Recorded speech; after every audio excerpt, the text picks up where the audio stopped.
반갑습니다. 다들 잘 지내셨나요? 이제 여러분들이 지금 막 법당기에 과일 올려준 것도 그렇고, 뭐 주변을 보니까 곧 백중이에요. 그죠? 알고 계시나요? 네.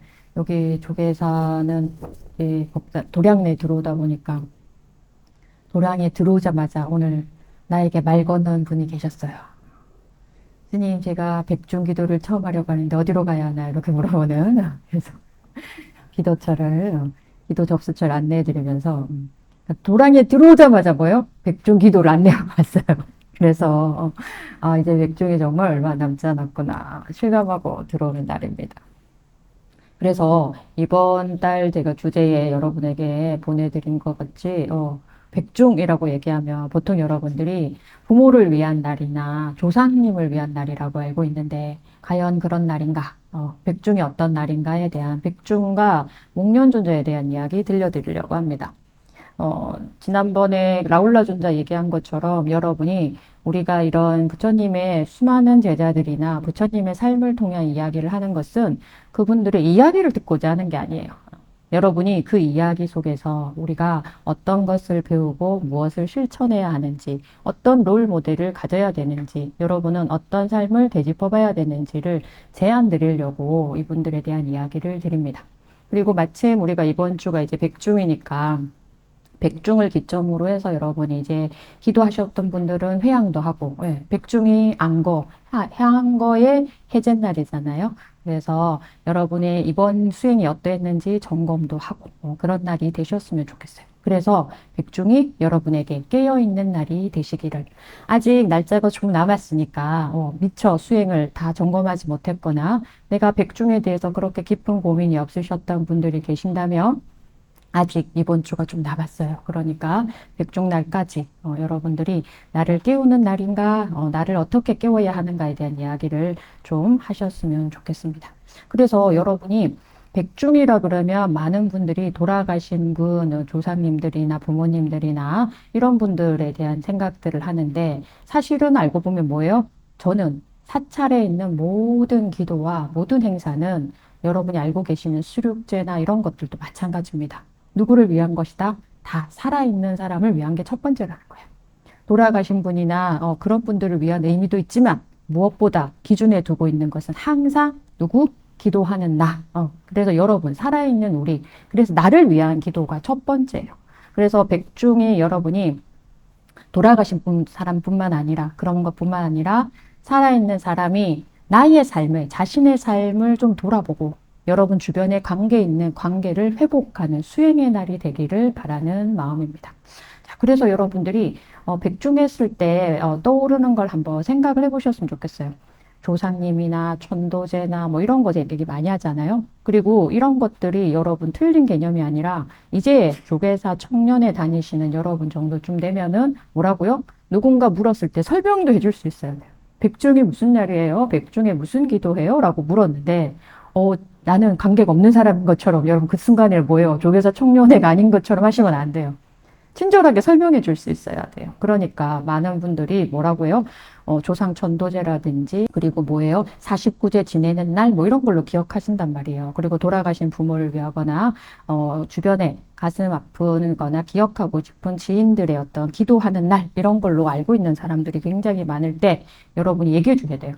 그것이 틀린 것도 아니고 사실을 그런 것도 기념하고 기리는 날이기도 해요. 그러니까 여러분들이 그런 이야기를 들었을 때 백중에 대해 자세히 알고 있으면은 훨씬 더 좋겠죠. 그걸 하면서 그런 기원을 하면서 여러분들이 같이 해줄 수 있는 것들이 될 수 있어요. 그래서 백중이 어디서 시작됐느냐? 알고 계시는 것처럼 목련존자에게서부터 시작돼요. 목련존자는 여러분 알고 계시는 것처럼 부처님의 수많은 제자 가운데 무엇이 최고이다? 신통제일존자였어요. 그러니까 신통이 부처님의 제자들 중에서 아라한들 중에서 가장 뛰어나셨던 분이라는 얘기예요. 그러니까 지금 얘기로 하면은 초능력자였단 말이에요. 인간의 능력을 초월해서 제자들 중에 수많은 신통 중에 가장 신통에 뛰어나신 분이 목련존자였어요. 그래서 목련존자가 아라한이 되고 나서 하늘 세계도 가고 여기저기 몸을 놔두는 막 신통도 부리고 막 이런 것들을 하니까 이제 어떻게 돼요?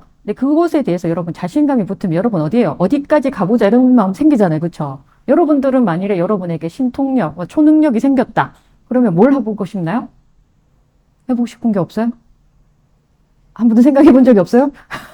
아니, 보통 불교 공부하면 신통에 관심 있는 사람도 꽤 많은데. 그래서 여러분들 제가 느낄 때 너무 풍족한 시대에 살고 있어서 그래요. 신통이 별로 부럽지 않은 시대에 살고 있어서 그래요. 옛날 사람들은 여기 서울만 오려고 해도 한양에 오려고만 그래도 몇 달을 걸려서 시험 치러 오잖아요. 그러니까 사람들은 부러워했어요. 뭘? 신족통. 이렇게 멀리 가는 거. 이렇게 땅을 접어서 가는 이런 것들 너무 신기했던 거예요. 그래서 누구 얘기를 듣고 우리는 지금 보세요. 누가 뭐 하는지 전 세계가 뭐 하는지 다 알고 있어. 그러니까 여러분은 뭐예요? 천안통이나 천이통이 궁금해하지도 않아. 제가 느끼기에 여러분이 핸드폰 하나만으로도 뭐예요? 이미 뭐예요? 천안통, 천이통이 다 열려 계셔가지고 웬만한 신통에는 눈 하나 깜짝 안 할지도 몰라요. 하지만 부처님 제세시나 이럴 때는 신통력이 있는 제자들이 엄청나게 주목받았어요. 너무너무 뛰어나고 그래서 부처님께서 신통에 대한 당부도 하셨어요. 왜? 사람들이 신통에 현혹되거나 신통을 위해서 수행할까 봐 경계하는 말씀들도 꽤 많이 하셨단 말이에요. 그래서 수행하다 보면 저절로 생기는 우리의 신체 능력을 벗어나는 능력들이 생겨요. 왜냐하면 여러분이 이 몸에 갇혀 있는 것들을 뛰어넘기 때문에 일어나는 일들이에요. 그래서 부처님께서 수행해서 저절로 생기는 것들을 바라보아야 되는데 그게 목적이 되면 다른 수행으로 갈까봐 정법이 아닌 법에 대해 벗어날까봐 걱정하셔서 후대에게 당부하셨어요. 신통을 내보이거나 신통을 자랑하지 말고 신통을 보여주지 말라는 이야기를 하실 정도였어요. 그 얘기를 하실 정도인데 제자들 중에서는 신통력을 가진 제자들이 꽤 많았다는 얘기죠. 그러니까 그 중에서도 가장 뛰어난 제자 누구? 목련존자였어요. 그렇게 뛰어난 목련존자가 어느 날 천상계도 가보고 자기가 여러 세계를 다니다 보니까 문득 궁금해지기 시작한 거예요. 뭐가 궁금해졌겠어요? 우리 어머니가 돌아가셨는데 분명히 복을 많이 짓고 공덕을 많이 쌓으셨으니까 천상계에 있지 않을까? 그래서 어머니를 만나러 가야겠다 생각이 들어서 천상계를 막 다녀요. 그런데 목련존자의 어머니는 천상계 안 계셨어. 그래서 목련존자가 이제 신통이 뛰어나니까 그럼 어디에 계신단 말인가 해서 찾으러 간 거예요. 찾으러. 아직 환생하지 못하셨나? 어딘가에 다른 데 계신가? 라고 생각을 해가지고 쭉 다른 데를 막 다니기 시작해요. 천상계를 다 다니고 축생계도 다니고 거기도 없어. 그래서 어디 찾다 어디까지 갔다고요? 지옥까지 간 거예요. 지옥 세계를 갔더니 굉장히 고통받고 있는 어머니를 보게 돼요. 그리고 너무 먹지 못해서 굶주리고 있는 모습이 안타까워서 신통력으로 음식을 만들어서 어머니께 공양을 올리는데 어떤 일이 벌어져요? 그 음식이 어머니가 먹으려고만 하면 어떻게 타버려요. 먹을 수가 없어요. 물도 마실 수가 없어요. 그래서 목련존자가 알게 되는 거예요. 내가 신통력이 뛰어나다 해도 어머니를 위해서 해드릴 수 있는 게 없구나. 왜? 공양 올려도 받을 수 없고 먹을 수 없고 고통해서 건져줄 수도 없다는 걸 알게 돼요. 그래서 부처님께 달려와서 부처님, 제가 신통력을 불려서 어머니를 만나러 갔는데 지옥에 계신 저희 어머니를 구할 수가 없었습니다. 라고 부처님께 질문합니다. 그래서 부처님께서 답변을 뭐라고 얘기해요? 어머니의 업은 목련존자의 신통력으로나 목련존자가 구해줄 수 없다라는 이야기를 하십니다. 그래서 여러분 여기서 불교에서 말하는 업의 기본적인 원리가 나오는 거죠. 어떻게 원리가 나와요? 업은 누가 신통력이나 누가 대신해 줄 수 있는 것이 아니다는 거예요. 기본은 뭐예요? 기본 원칙은 내가 한 업은 내가 받아야 한다는 거예요. 그리고 목련존자의 업만으로 그리고 신통력이 뛰어난 목련존자의 힘만으로 뭐예요? 어머니를 구제해 줄 수 없다는 거예요. 놀라운 일은 그래서 목련존자가 돌아가요. 그런데 수행하려고 앉아 있거나 아무리 잊어버리려고 했어도 어머니가 그 일을 다 받아서 해결해야 된다고 해도 세월이 지나도 어떻게 돼요? 마음이 가라앉잖아요. 왜? 목련존자가 여기서 알 수 있죠. 굉장히 효자였던 거예요. 여러분이 할 수 없다라고 부처님이 얘기하셨거나 그러면 어떻게 했겠어요? 저는 포기했을 것 같아요, 여러분. 방법을 막 찾기보다 그냥 빨리 포기했을 것 같아요. 내가 해줄 수 없나 보다라고 얘기했을 거예요. 그런데 그렇게 포기하고 나면 어떤 일이 벌어져요? 우리가 많은 일들이 생겨요. 사회적인 일어나는 현상들에 대해서 내가 해결할 수 없는 일을 만났을 때 여러분 첫 번째로 뭐요? 굉장히 무기력감과 죄책감과 이런 것들이 들지 않으신가요? 저는 좀 그랬어요. 최근에 저도 이런 일이 좀 많았거든요. 세상에 대해서 내가, 아니 도대체 이 세상은 왜 이렇단 말인가? 내가 할 수 있는 일이 정말 없단 말인가? 나의 혼자 힘으로 되지 않는다라는 걸 알지만, 뭐예요? 머리는 알지만, 마음은 불편한 거죠. 여러분은 이런 일 없으신가요? 날마다 뉴스 보면 좀 그런 마음 들지 않나요? 뉴스를 볼 때마다 여러분 어떤 마음이신가요? 아무 생각이 없으신가요? 뉴스를 볼 여유가 없으신가요? 세상에 대해 일어나는 일에 관심이 없으신가요? 그래서 여러분, 여기서 엄청 중요한 일이 벌어져요. 초기 불교에서는 부처님께서 효라는 입장들을 어떻게 이야기했느냐. 부처님께서 경전에 쳐다보면 니까야나 아함에 보면은 효에 대해서 그런 이야기를 하셨어요. 부모는 어떤 사람이다? 여러분이 세상에 태어났을 때 제일 처음 만나는 사람이 누구예요? 그렇죠. 부모님이잖아요. 그래서 부처님께서는 부모를 어떻게 됐냐면 내가 이 세상에 태어나서 제일 먼저 만나는 세상에 처음 만나는 스승이다. 그래서 살아계신 부모를 굉장히 공경해야 된다라는 이야기를 하셨어요. 그래서 부모님이 나를 낳아주시고 길러주시고 세상을 보러 온 존재, 내가 이분들 때문에 세상을 볼 수 있는 존재가 됐잖아요. 그래서 부모를 공경하는 것은 아주 큰 공덕이라고 이야기하셔서 효를 되게 중요시 여겼었어요. 초기 불교 때부터 그러셨어요. 그런데 안구따라 니까야라 이런 데 보면 부처님께서는 부모를 어깨에 태우고 평생을 공양하여도 그 은혜를 다 갚을 수 없다라고 표현하실 정도로 아주 귀하게 여기셨어요. 안구따라 니까야라는 이렇게 돼요. 부모가 불법을 이해하도록 건선하고 이해되시죠? 여러분은 어떻게 혼자만 절에 다니시나요? 부모에게 법에 대한 이야기를 하시나요? 그리고 선한 삶을 살도록 이끄는 것이 가장 큰 효다라고 얘기하셨어요. 그러니까 효에 대한 관점이 경마다 조금씩 다르지만 초기 불교에서는 부모를 봉양하고 잘 돌보는 것만이 효가 아니라 산보에 귀의하고 계를 지키도록 하고 보시하도록 하고 지혜를 키우도록 돕는 것, 이것이 최고의 효다라고 해서 효를 하는 입장에 대해서 여러분이 생각하고 계시는 효하고 불유교에서 말하는 효와 조금씩 다른 부분들이 발견됩니다. 그런데 그래서 여러분 잘 생각해봐요.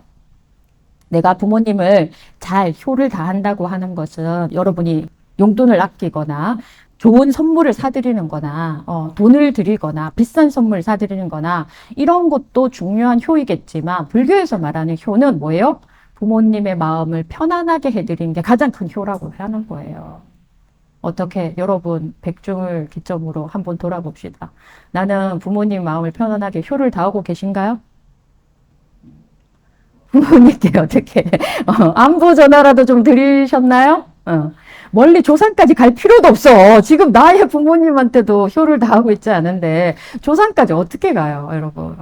그러니까 백종 이러면 이때라도 여러분이 뭐라고요? 부모님에 대해서 내가 효를 다하고 있는가? 그 효를 다하는 것들을 어떤 방식으로 해야 되는가 한번 돌아봐야 돼. 부처님은 어떤 효를 다하라고 했다고요? 삼부에 기의하고 지계를 지키고 보시를 행하고 좀 지혜롭게 살 수 있도록 얘기해 주는 것들을 가장 큰 중요한 효라고 말씀하셨어요. 그런데 여러분이 알고 계시는 것처럼 지금 백중 때 우리가 대한불교 조계 중에서는 우라운분격이나 목련존자 경을 읽거나 이럴 때 보면 대승에서는 방금 말한 효야보다 조금 더 나아가요. 어떻게 나아가고 확장되느냐면은 이 땅에 우리가 수많은 윤회를 하면서 세월을 지나서 왔을 거라는 거죠. 그러니까 지금 나의 부모만 부모일까요? 내 주변에 있는 만나는 여러분의 사람들도 그 어떤 생에서는 여러분의 뭐라고요? 부모였을 거라고 믿는 거예요.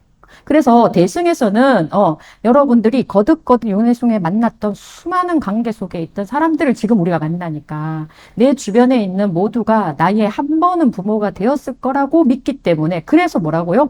부모뿐만이 아니라 모든 존재를 부모처럼 대하라고 가르칩니다. 그래서 여러분이 보시면은 백중에도 여러분 회양을 모든 존재에게 회양하는 이유가 거기 있어요. 나의 부모였던 분들이라고 생각하고 부모의 효를 다하는 것들에 대해 관심이 있기 때문입니다. 그래서 우라운분경에도 여러분 잘 보시면 우리가 백중이라는 것들이 시작된 이유가 목련존자가 신통력으로 어머니를 구할 수 있는 방법에 대해서 여쭈었어요. 그런데 첫 번째 질문에서는 부처님께서 어머니의 업은 목련존자가 애써서 구해줄 수 없다는 거였어요. 그런데 목련존자가 두 번째, 세 번째 질문을 합니다. 예. 두 번째 질문을 했을 때도 부처님께서 여전히 해결해 줄 수 없다. 본인이 지은 업은 본인이 받아야 한다라고 이야기하셨어요. 그런데 세 번째 목련존자가 어떻게 질문했느냐. 여러분, 그래서 질문이 엄청 중요합니다. 항상 모든 일에는 여러분 뭐가 있다고요? 예외라는 것이 있고 모든 것이 원칙에서 뭐예요? 확장되거나 나아가는 길이 반드시 있게 마련입니다. 놀랍게도 저는 경전에 볼 때마다 부처님께서 처음엔 답변이 없으시거나 대답하지 않는 어려운 난제에 봉착했을 때도 세 번 간청했을 때, 세 번 삼청했을 때 대부분은 뭐예요? 새로운 답변을 주실 경우가 되게 많아요. 그래서 여러분, 어떤 일을 하실 때 한 번 했다고 쉽게 포기하지 마시고 또 다른 길은 없을까? 좀 길을 찾아보시고 부처님 제세 시에 부처님과 함께 살던 제자들조차도 이런 길을 찾았는데 여러분이 그렇게 쉽게 금방 해답을 찾으려고 하는 장세보다는 더 연구하고 더 찾아보려고 하는 마음이 드셨으면 좋겠어요. 자, 그러면 목련존자는 부처님께 어떤 질문을 했을까요? 이렇게 질문했습니다. 어떻게? 부처님, 제가 수행할 때마다 지옥에서 고통받는 어머니의 소리가 들리고 고통받고 있는 모습이 보입니다.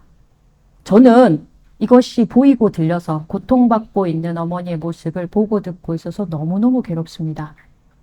저는 이 고통에서 어떻게 하면 벗어날 수 있습니까? 라고 질문했어요.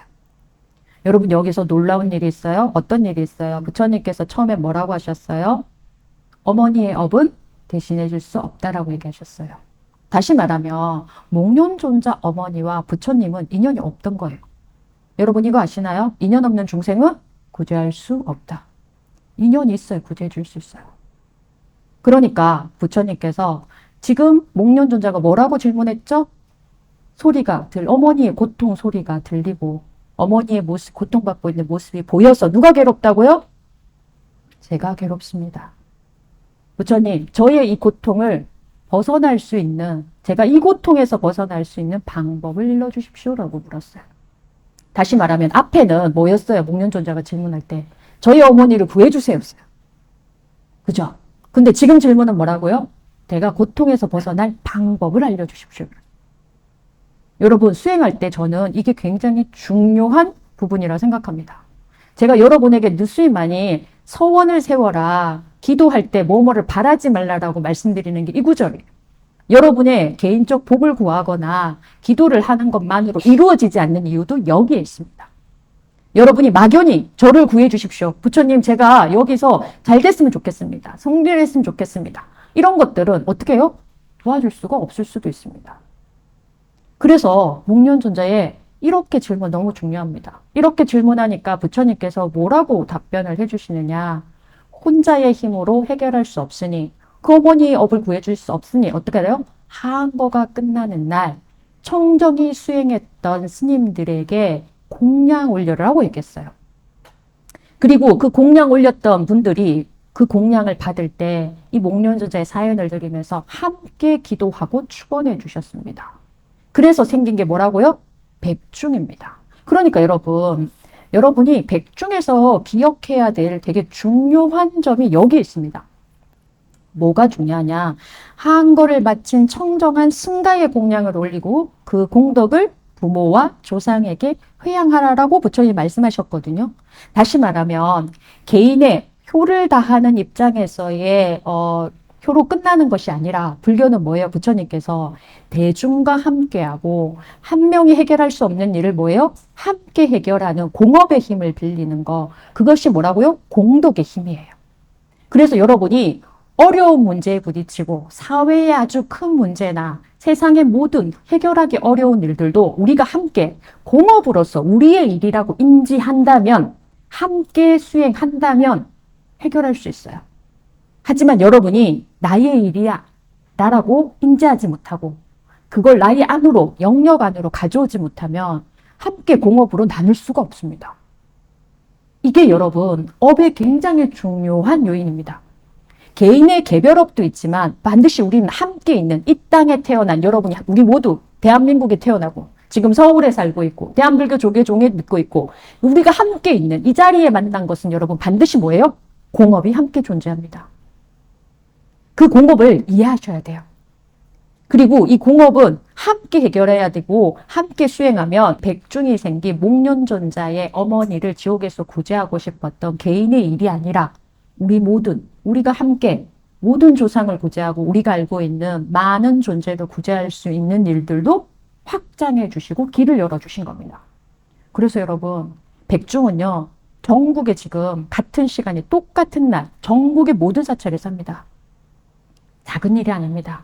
개인의 개별업을 위해서 이 행사가 있는 게 아닙니다. 우리 모두의 공업을 위해서 있는 일입니다.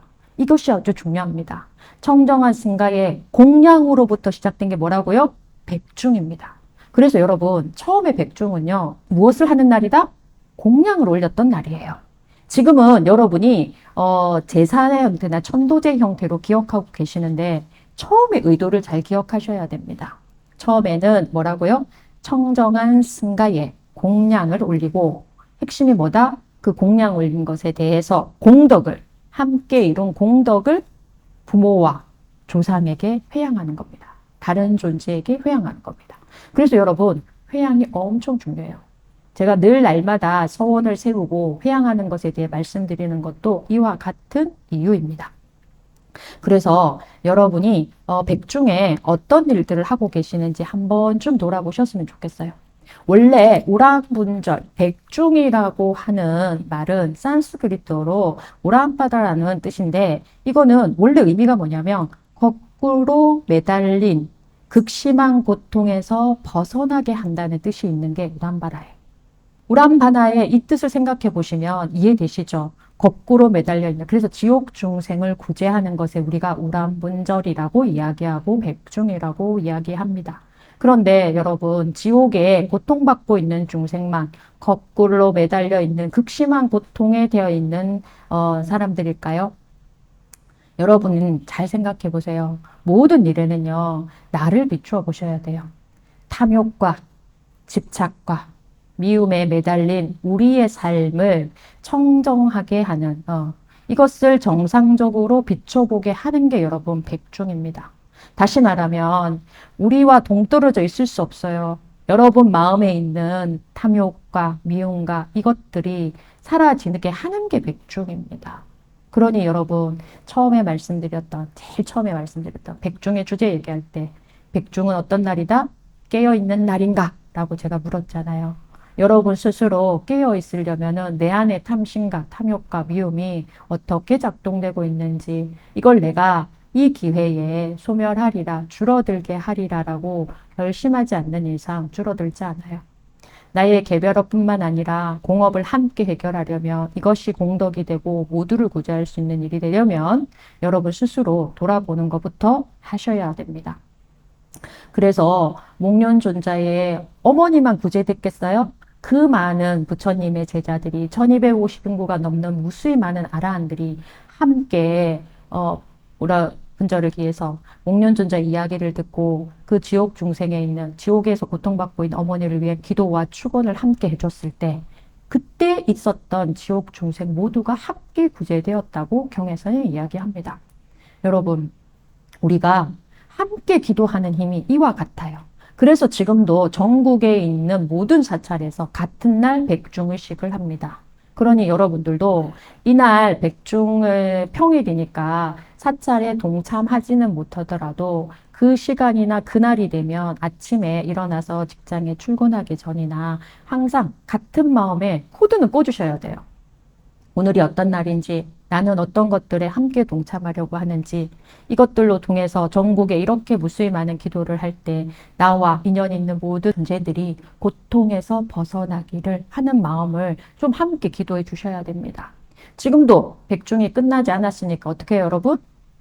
기도하셔야 되는 거예요. 그렇죠? 지금 하한거 기도 입제 같이 하셨던 부서도 있잖아요. 그렇죠? 그 부서는 기도를 어떻게 잘하고 있는지 몹시 궁금합니다. 이번 주에 제가 다시 함께 나누게 하겠지만 여러분들도 끝나지 않았어요. 아직 백중이 끝난 게 아니니까 아직 시작하지 않으셨다면 오늘 하면 됩니다. 오늘 지금 이 순간이라도 백중에 대해서 생각해 보시고 내가 어떤 마음으로 기도해야 되는지 보시면 됩니다. 그래서 제가 여러분에게 세 가지 수행에 대해서 제안하려고 해요. 백중의 의미를 기억하고 백중을 이 기간을 아직 끝나지 않은 백중 기간을 남은 기간을 잘 수행할 수 있는 방법을 제안드립니다. 첫 번째, 감사를 기억하는 수행을 하십시오. 여러분들이 부모와 떨어져 있는 경우도 많고 부모님하고는 갈등이 있는 사람들도 좀 많고 그죠? 네, 대부분이 부모를 사랑한다고 해서 나의 부모가 완벽하다는 뜻은 아니잖아요. 그죠? 부모님의 뜻에 다 맞춰줄 수도 없고 그렇다고 부모님과 대화를 안 하기도 그렇고 그쵸? 이럴 때 여러분 무엇을 기억해야 된다고요? 아까 제가 뭐라고요? 감사를 기억하는 수행을 해야 된다. 그래서 부모님에게 여러분이 기억하셔야 될 거 뭐예요? 나를 낳고 길러주셨던 부모님의 은혜에 대해서는 우리가 부정할 수 없어요. 그분들의 존재가 없었다면 나는 이 땅에 존재할 수 있어요? 없어요? 없습니다. 나를 이 땅에 존재해주게 한 것만으로도 뭐예요?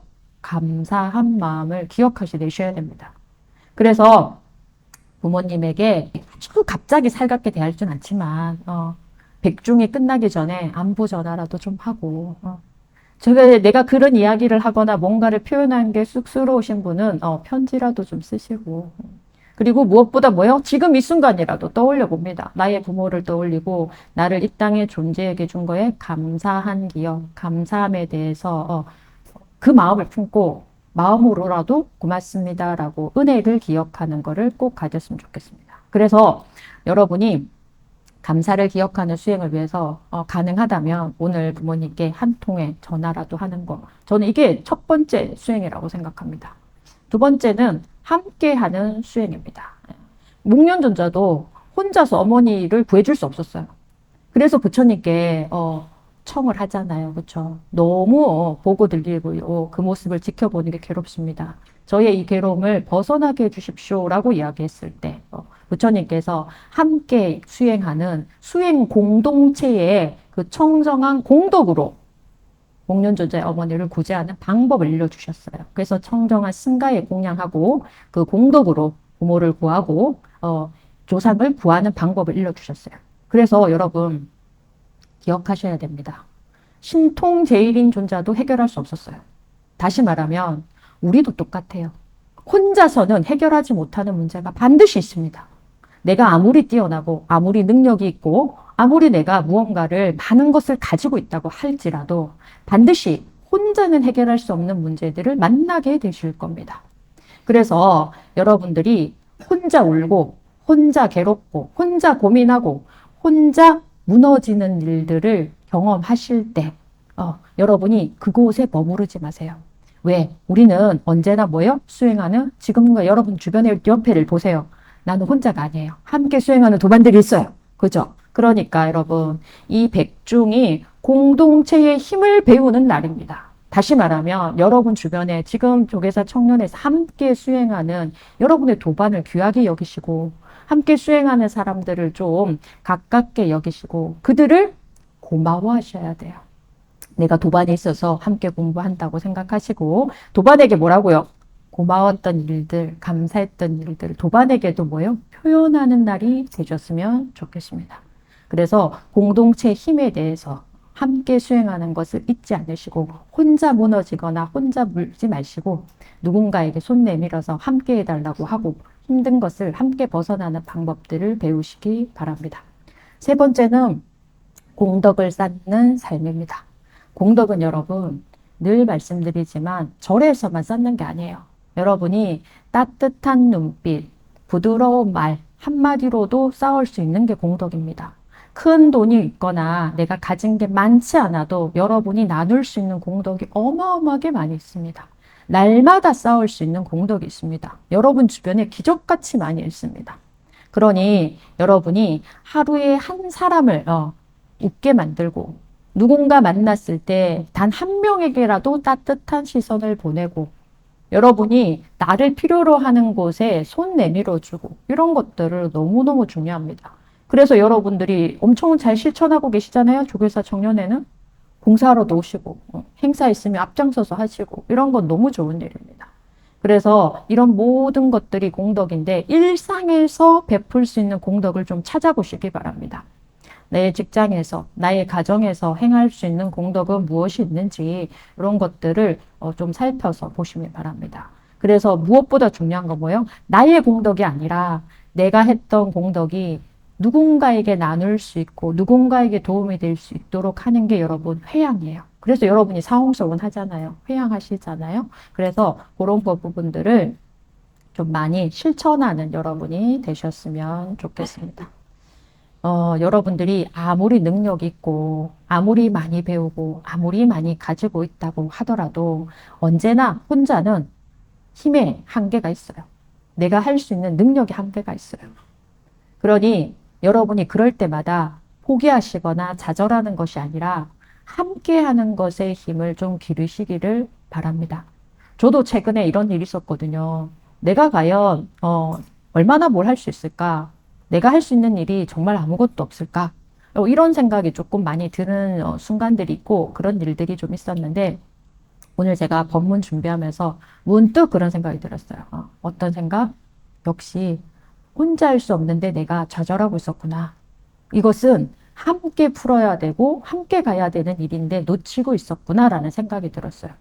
좀 천천히 가더라도 언제 해결될지 모르는 일들이 있더라도 그 힘들이 모이고 모여서 해결되는 순간들이 올 거라는 걸 믿으셔야 돼요. 그래서 내가 해야 할 일은 뭐예요? 그 일에 한줌 보탬이 되고 내가 수행하고 있는, 꾸준히 하고 있는 수행이 공덕이 되고 함께 할 수 있는 일과 나눌 수 있게끔 끊임없이 회양하는 수행을 좀 하셔야 합니다. 그래서 여러분들이 백중 이렇게 했을 때 지금 다가오는 이 백중을 그냥 보내지 마시고 나의 조상과 내 부모를 위해서 내가 무엇을 할 수 있는지 한 번쯤 돌아보십시오. 그러면 제일 첫 번째로 해야 할 일은 뭐라고요? 내가 깨어 있어야 됩니다. 내 수행이 먼저예요. 내가 깨어 있고 그 다음에 뭐예요? 나의 부모를 위해서 살아계신 부모님을 위해서는 뭐라고요? 아까 전화 한 통도 해드리고 그 부모님의 마음을 편하게 할 수 있는 일을 먼저 찾으시고 돌아가신 부모님을 위해서는 그분들의 은혜를 기억하시고 그 은혜에 대해서 감사하기 위해서는 어떻게 되겠어요? 내가 잘 살아야죠. 내가 떳떳하고 당당하고 어디서든 반듯하게 설 수 있게 살고 있는 것, 살아서 증명하는 것보다 더 큰 은혜에 보답하는 길은 없습니다. 그러니 여러분 가슴을 펴고 당당하게 살 수 있도록 나 스스로를 사랑하면서 사는 것이 제일 중요한 일입니다. 그리고 나서 뭐예요? 내가 조금이라도 여력이 되고 상황이 된다면 함께 더불어 나누는 삶으로 확장하셔야 됩니다. 그래서 그런 의미에서 세상을 구하라는 게 아니잖아요. 옆에 있는 만나는 사람에게 한 번쯤 웃어주시고 거친 말을 하기보다는 부드러운 말을 하시고 그것이 결국은 뭐예요? 나를 지키는 일이고 상대를 지키는 일입니다. 나를 보호하고 상대를 보호하는 일입니다. 그런데 우리는 왜 옆 사람과 눈 마주쳤는데도 한 번 웃어주는 것마저도 너무나 인색한지 눈만 마주쳐도 왜 그렇게 어색한지 따뜻한 말 한마디 하는 게 얼마나 힘든지 여러분은 안 그러신가요? 저는 제가 그랬기 때문에 여러분에게 자신 있게 말할 수 있습니다. 그래서 저는 거울 보고 연습합니다. 웃는 연습하고요. 친절하게 말해주는 연습하고요. 내 눈빛이나 나의 표정이 낯설거나 사납지 않도록 거울 볼 때마다 생각합니다. 제가 지난번에 라울라 존자 말씀드리면서 거울 볼 때 나의 행위가 나를 해치는 일인가 상대를 해치는 일인가 끊임없이 거울에 모습을 비칠 때마다 돌이켜보라 말씀드렸잖아요. 똑같아요. 여러분 표정이 어떤지 스스로 거울 보면서 한번 웃어봐 줘보세요. 내가 나에게 미소를 보내면서 상대가 볼 때 내 얼굴은 어떠한지. 여러분이 웃는 게 낯설고 어색하다면 나는 뭐예요? 웃어본 적이 오래됐다는 얘기잖아요. 그죠? 그러니 거울 속에 비친 나의 모습이 웃는 모습이 낯설지 않도록 스스로를 보고 좀 많이 웃어주세요. 그러면 누군가를 눈이 마주치면 어색해서 라도 웃어줄 수 있는 사람이 될 겁니다. 이건 제가 인도 교환학생 있을 때 되게 많이 알게 된 사실이에요. 왜냐하면 인도 사람들이 항상 해피하거든요. 아침마다 되게 행복하게 나에게 뭐라고 물어보냐면 무슨 일 있느냐라고 물어봐요. 내가 아무 일이 없다. 난 오늘 괜찮다라고 얘기하면 그들이 항상 뭐라고 얘기했냐면 그런데 얼굴은 굉장히 심각하고, 되게 힘들어 보인다. 무슨 일이 있는 것 같다라고 얘기해서, 아니, 특별히 웃을 일이 없다라고 말했을 때 그들이 깜짝 놀라면서 저희한테 얘기했을 때 제가 알게 됐어요. 아, 내가 평소에 되게 어색하고 근엄한 얼굴에 있구나. 우리는 눈이 마주쳐서 어색해서 경직되어 있지만 그들은 뭐라냐면 그렇게 얘기합니다. 이건 제가 외국인한테도 물어봤어요. 눈이 마주쳤는데 처음 보는 낯선 사람을 보고 눈이 마주쳤는데 어색해서 웃는데요.